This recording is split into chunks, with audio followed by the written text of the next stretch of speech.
आज डबा नव्हता मला बनवायचा. चिकूला सकाळी बेसनाची पोळी करून दिली होती टिफिनला. संदीपचा रोज डबा असतो, पण त्याच्या ऑफिसमध्ये बहुतेक सगळे फ्रेंड व्हेजिटेरियनच असल्यामुळे त्याला मी नेहमी डब्याला व्हेजच देते.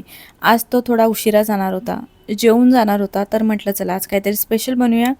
घरीच आहे तर जेवून जाणार आहे, तर अंडा बिर्याणी बनवायचं असं ठरवलं. कुकरमध्येच मी अंडा बिर्याणी बनवते, पटकनसुद्धा होतं.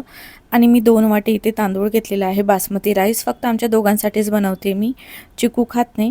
तर स्वच्छ 2-3 पाण्याने धुवून घेतलं आहे आणि अर्धा तास त्याला मी भिजत ठेवले. तोपर्यंत अंडी बॉईल करून घेतली आणि कांदासुद्धा फ्राय करून घेतला. बिर्याणी म्हटलं का असा कुरकुरीत कांदा पाहिजेनच. त्याच कुकरमध्ये मी अंडीसुद्धा फ्राय करून घेते. थोडंसं वरतून लाल तिखट, हळद आणि मीठ टाकून परतून घेतलेलं आहे. जास्त भांडी नको भरायला म्हणून त्याच कुकरमध्ये मी तेजपत्ता टाकला आहे, कांदा टाकला आहे, आलं लसणाची पेस्ट, हिरवी मिरची, टमॅटो असं आणि बेसिक सगळे मसाले, लाल तिखट, धने पावडर, घरी बनवलेला गरम मसाला आणि बिर्याणी मसाला.